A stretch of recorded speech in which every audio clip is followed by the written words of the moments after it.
What's going on, guys? MariK here, back with another Dragon Ball Super video. Today we've got some super early reveals for some product coming up in March of 2021. I almost forgot what year it was. We've got a little bit of a sneak peek for some designer notes for the Battle Evolution set that is more or less replacing the previous theme booster set that we used to have. So without further ado, let's go ahead and check this shit out. So first up says news on upcoming DBS CCG Products. Greetings, are you all enjoying the new cards from Vermilion Bloodlines? Blah blah blah. November 13th, we got Draft Box 6 Giant Force. November 20th, we have Expansion Set 14 Battle Advanced and Expansion Set 15 Battle Enhanced. Two expansion sets have 5 new cards each that support archetypes from Unison Warriors 1 and 2. They also contain the first official dice, perfect for Unison cards. And then we get a sneak peek of some other stuff. January 1st, we have Unison Warrior 3 Premium Pack Set and the Ultimate Deck. The Ultimate Deck is a pre-constructed deck, strong enough to enter competitive events right out of the box. Somehow I doubt that. Not only that, but all 51 cards are Silver Foil, a feature highly requested on our questionnaires. We recommend the Ultimate Deck for players who have been out of the game for a while, but want to get back into the swing of things, or current players who want to dominate their opponent with an Ultimate Deck. I feel like they're overselling it a bit. There's really no way that they would... whatever would be in it would depreciate the value of so many cards if it was actually... Like, I mean, reprinting stuff like Sensubin or whatever, we've already got a few iterations of that, it's fine and dandy, but... I don't know, to make it so it's super competitive right out of the box seems a little bit of a stretch. Then what we've all been waiting for, March 2021, the Battle Evolution Booster. Previously, theme boosters and draft boosters were released in addition to main boosters. Theme boosters focused on recreating scenes from the source material with a special twist. You could make entire decks using only the cards from a given theme booster, which I loved. Draft boosters were designed to give players the best draft experience possible, while also including cards that could open up new deck building possibilities in other formats. That's... the way Dragon Ball does draft is not the way any other card game does draft, but that's... Battle Evolution boosters, on the other hand, are designed to help players at all stages of play evolve their decks to the next level. For beginners and returning players, we're including hard-to-find and sought-after reprints, starter and expert deck exclusives, and promo cards will be included. Then they say, card foiling and rarities may differ from previous versions. Card foiling and designs are not finalized. This makes me happy because this right here, this is what I wanted. You want to give me reprint cards? Give me reprints of these fucking things, because I was too busy with so many other things that I never managed to pick up any of these when Draft Box 1 came out, and now they're just dumb expensive. Now, there's a couple of them that aren't, but the main ones that I wanted, the yellow Bardock and Goku, because, of course, it's Bardock, and then the black Super Saiyan 3 Gohan and Trunks, they're not exactly cheap either, but, so, really happy we're getting reprints of those, and then there's, like, Android 21, the starter deck, Gogeta. I don't really think anybody's going to care much about that. Sensubin, of course, and Nimbus. Now we're showing why Nimbus. Sensubin I kind of understand, but not so much on Nimbus. There are also 4 super rare cards being introduced as reprints with new illustrations. For now, here are 2 of those designs. So we got the new design for the Super Saiyan Vegeta exploiting weakness that came out in Draft Box 1. So that's cool that we're seeing that as a reprint. I don't really think this card sees a lot of play right now, at least not to my recollection, but like I said, red is the color I just know the least about. Pretty cool art. I like that he's you know, classic Super Saiyan, classic Gallic Gun pose, as opposed to this one here. Yeah, I think I just like the new art overall better. Apparently we're also going to be getting a reprint of a Boonie, which I guess so many people have been wanting, and I can understand why, but me personally, I don't particularly care for it. Not to say it's not a good card, I just don't care for it. Speaking of cards I don't care for, this bitch is also getting a reprint, which we just didn't need. Why? I hate maidens. You guys know this. And then Basil's getting a new reprint. So here we've got the original art for the Basil that came out in Draft Box 2. Pretty solid art. And then the new Basil Draft Box, well, not Draft Box, Battle Evolution reprint. Not bad. I like the art on both of these, actually. I think I like this one a little bit more just because he's really jumping out at the card, hand outstretched, and the just glowing eyes. Just looks awesome.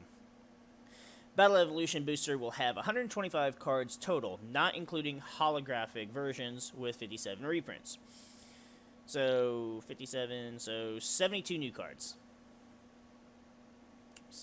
It's still a lot, but 57 reprints, that gives, you know, a lot of good, hopefully, good choices for reprint cards.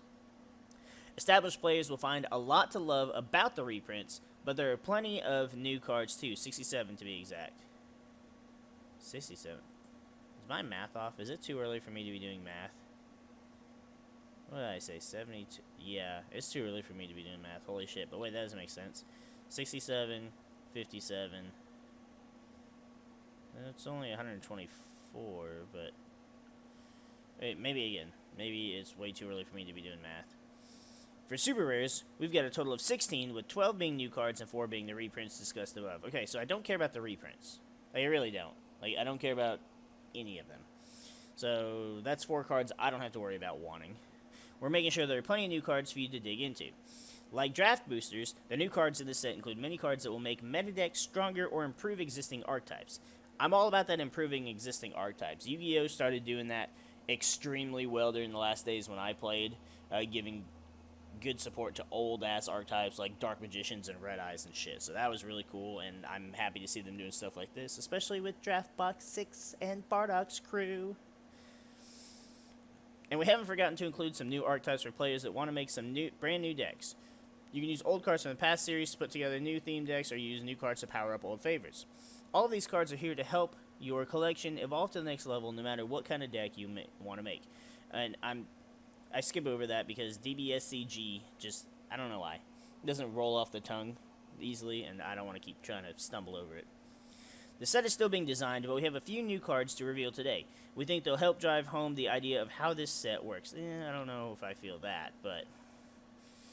Alright, wow, okay, so we've got 6 cards here. Let's go ahead and do color order. Let's check out the new leader first. We've got Napa and Cybermen, the first invaders. Now, this is the Awakened side, so we don't know what the front's going to do yet. When this card attacks, play up to 1 Cybermen card from your deck. Alright. Auto, once per turn. When one of your Cybermen cards is KO'd, choose up to one of your opponent's battle cards and it gets minus 10,000 power for the turn. That's kind of cool. Alright. Activate main. Once per turn, look at up to 7 cards from top of your deck. Add up to 1 red Vegeta or Napa card with an energy cost of 4 or less among them to your hand, and shuffle your deck. If you added a card to your hand, choose 1 card in your hand and place it at the bottom of your deck. Alright, so you're not really getting a whole lot of advantage with this leader. It's not bad. I like the Cybermen mechanic to it. And, who knows, maybe we'll be getting another Cybermen card, too. Now, adding a red Napa. 4 or less. Hello, super combo. Adding a red Vegeta. Hello, a million Vegetas. That's pretty cool. I like that. Alright, let's see. What's next? Red, and then here's another red. Vegito Royal Evolution. He's a 2-cost 15,000. His auto says for 1 red, if your opponent has 3 or more energy and it's your turn, at the end of a battle in which you combo with this card from your hand, switch one of your mono red leader cards to active mode, and that card gets plus 5,000 power and has its keyword skills negated for the turn. You can't activate non-keyword leader skills or skills on copies of this card for the turn. So he's a red Sensu Bean. Except instead of switching an energy to active mode, you switch your leader to active mode? I mean, I guess that lets your leader attack again. That's cool. I can dig that. But its non-keyword skills are negated. Activate battle for 1 red energy. If your leader card is mono red, and you discard this card from your hand, choose one of your opponent's battle cards against minus 10,000 power for the turn. That's an ability. I like the first one, though. That's pretty cool and innovative. Maybe we can come up with some crazy stuff for that. So red... Here's blue. Super Android 13, Never Ending Bloodlust. I don't know about Bloodlust, but... Specified cost of 2 blue, 14,000 power. Activate main says, if you don't have a unison card in play and you choose one of your opponent's clone tokens, remove it from the game, play this card from your hand in rest mode with a marker on it. Okay, so Android 21 support. I don't care for the deck, but pretty cool, and it's another new way to get a unison card in play without actually playing it for any energy. For +2, the activate main is one of your... Okay, wait, the effect starts with a number. That threw me off. One of your mono blue leader cards gets plus 5,000 power for the turn. Your opponent's clone tokens can't attack during your opponent's next turn. That's cool. So you give your leader a 5,000 power boost, and any clone tokens you throw on their board can't attack. Alright. It's a shame that's not activate battle. You can't do it on your opponent's turn. But that'd be way too much. -4, activate battle. This card gets plus 11,000 power and double strike for the turn. So 25 double strike, that's not bad. It's really only good for an Android 21 deck. Or if you run the Android 18 leader. That's literally it. Which is kind of disappointing, but I mean, blue has some ridiculously good unison cards already, so blue, green. Tien Shinhan. Now, we've been saying we need a DN leader. Of course, we said that about Napa, too, so this is pretty cool. When this card attacks, draw one card that add up to one card from your life to your hand. Activate main. Add up to one green Chaozu card with 5,000 power or less from your deck to your hand to shuffle your deck, then negate this skill for the game. Of course, negate this skill for the game, because, you know, I mean, granted, you get 2 cards, draw, and take a card from life, so it's not bad, but I don't like abilities where your leader just has a one-time use skill. Especially because you're just adding one weak-ass Chaozu. Like, I don't know, that just seems kind of like a weak ability to me. We'll be getting new Chaozus, obviously, and you could also, I guess you could run, if you wanted to, some weird, like, World Martial Arts Tournament shit, and run the green Chaozu from that set. That'd be an interesting use of that card. Awaken. When your life is 4 or less, you may play 3... Wait. When your life is 4 or less, you may play 3 multi-form tokens to your battle area. They have 10,000 power, 0 combo cost, 5,000 combo power. Switch one of your energy to active mode, then flip this card over. So we're getting new tokens, new TN-centric tokens. That's really cool. And speaking of World Tournament, TN has the World Tournament tag in the special traits, so that's really cool. That's cool. And so we might have to relook at buildings for World Tournament stuff with this leader. I like that. Obviously, Napa didn't have anything besides Saiyan. He does have an alien on trait, which is weird. Why is he a Saiyan? Oh, the Cybermen. Okay, that makes sense. I wonder if he's just Napa on the front and he's just Saiyan on that side. Alright, yellow. Let's check this out. Super Saiyan 3 Son Goku, even further beyond. Always love the classic Super Saiyan 3 art with that stance. Just always a powerful look. He's a 4 cost, 15,000. That seems kind of low. Barrier. He's Goku's lineage. He's Goku's lineage. Okay, he's got swap 5 for 3 yellow. If you have 3 or more energy, you can play swap him with a Goku, energy cost of 5. That's cool, because I love swap stuff. Activate main for 1 yellow. If all your energy is mono yellow and you choose one Goku's lineage card in your battle area with an energy cost of 2 and return it to your hand, play this card from your hand, then add it to 1 card from your life to your hand. You can't play copies of this card for the turn. Wow, okay. So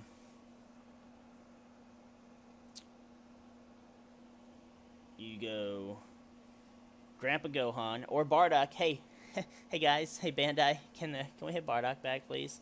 Please. Play him. Swap for free into Gohan, because Gohan had barrier. Activate main. Do this dude. Bounce the Gohan back to your hand. Then play this dude. But here's the thing: are they gonna give us a good? Not that we don't have good ones per se, because I mean, we had what 3? We had the Super Saiyan Blue, the Super Saiyan 4, and the Golden Great Ape. Goku's lineage cards that were all energy cost of 5, so you could play any of those with this card's ability.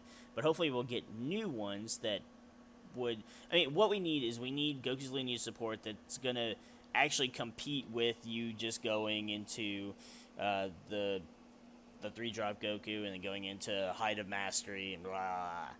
So we're going to need something there. I'm happy to see Goku's Lineage support because that was one of my favorite archetypes, and I hope to see more and better 5 costs to actually use this card. Last one is Android 16, Steadfast Ally. He's a 7 cost, blue-green, 25,000 power with double strike, and a rival for 2 blue and 2 green. Yikes.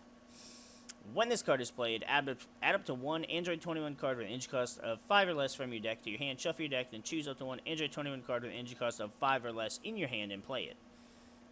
So you could just add one to your hand and then choose that one to play. Yeah. When this card attacks, your opponent chooses 1 card in their hand and discards it. So that's not bad. Play him for 4 energy and then play a 5 cost Android 21 on top of that. And he's got double strike and he makes you discard. That's pretty solid. Not what I want to see in an Android 16 card, because I love Android 16, but why isn't Android Cell Saga Android 16? But he supports Android 21. See, that I don't like. Come on. Like, I was already kind of like, Android 16 that I don't give a shit to play because I don't like the Android 21 stuff. But now you're going to have the audacity to put Android Cell Saga? Come on. Come on, Ben. At least just put special or whatever the dumb trait is for the Android 21 crap. Oh, well. So, what do you think? With Unison Warriors 3, the Ultimate Deck, Battle Evolution Booster, there are tons of new cards for current players, returning players, and new players alike. We hope you guys are looking forward to them, and we can't wait to see what combinations you come up with. We'll be revealing more new cards in the future, so keep checking back. So, overall, we got a pretty solid set of new cards coming out. And I gotta say, seeing that there's going to be new Goku's Lineage support is pretty dope. Seeing that we're going to get the Saiyan Duo shits in reprints is pretty dope. I wonder what the other reprints are going to be. I am disappointed to not see any Android stuff, since the picture that they have on their product page for the Battle Evolution set is got Android 17 and 18 on it. More specifically, I think it's the art for the original leader. Now, if they're going to give us... If some of the reprints are going to be, like, foil leaders of the older leaders, that would be awesome. It would, if they did that, though, it would kind of make me a little upset that... Because I feel like if they were like, hey, here's you a new foil Android 17 18 leader. Yes, it's beautiful. But if they do that, they're probably not going to give it a reboot for at least a little bit, which would make me sad. But we haven't heard shit on reboots since they asked us about them, and that was forever ago. But we're going to wrap this video up here. Let me know what you guys think with this reveal. What do you think about getting new Goku's Lineage support? What do you think about getting some of these reboots from the draft box? Love to hear your thoughts on any of those in the comments down below. With that, we're going to go ahead and get the frig out of here, and we'll see you guys in the next video.